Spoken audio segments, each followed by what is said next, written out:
एखन अपने सब सुन रहल छी आरके म्यूजिक के प्रस्तुति।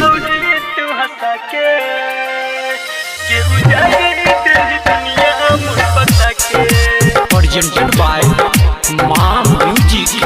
हाथ में दिल रचाई कल हो जे तो विदाई, सोया के साथ ससुरा तू चल जाई भी हर जाई।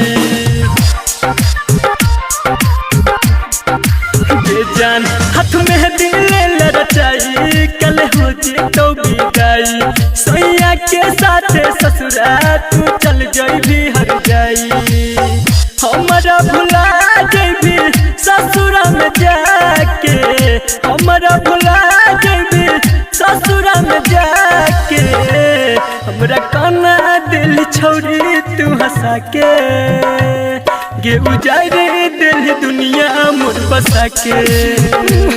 हमरा काना दिल छोड़ी तू हंसा के, गे उजारे दिल दुनिया मोर बसा के। एखन अपने सब सुन रहल छी आरके म्यूजिक के प्रस्तुति। डीजे में सुखीपुर बाजार,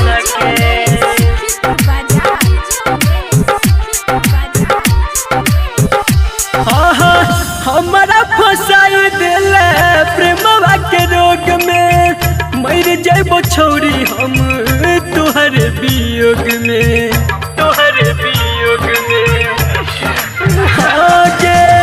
हमारा फसाई दिल प्रेमवा के रोग में, मर जाबो छोड़ी हम तोहर वियोग में। काम के न छोड़ी दिलवा चल जाई हला के, काम के न छोड़ी दिलवा चल जाई हला के, हमरा काना दिल छोड़ी तू हंसा के, गे उजारे दिल दुनिया मोर बसा के। हमरा काना दिल छोड़ी तू हंसा के, गे उजारे दिल दुनिया मोर बसा के। एखन अपने सब सुन रहल छी आरके म्यूजिक के प्रस्तुति।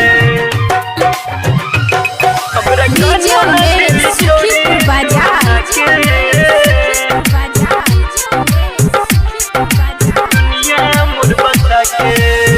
हाँ सत अखिया में तो दिल हिलोर गे, दिलवा में दिल हित दर्द बेजोर गे, दिलवा में दिल हित दर्द बेजोर गे।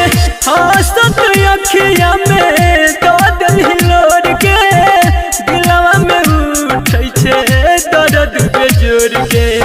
संदीप सुमन के दिल में बसा के, राइटर राना दोस के दिल में बसा के, हमरा काना दिल छोड़ी गे हंसा के, तू उजारे दिल दुनिया मोर बसा के। हमरा काना दिल छोड़ी गे हंसा के, तू उजारे दिल दुनिया मोर बसा के। Presented by RK Music।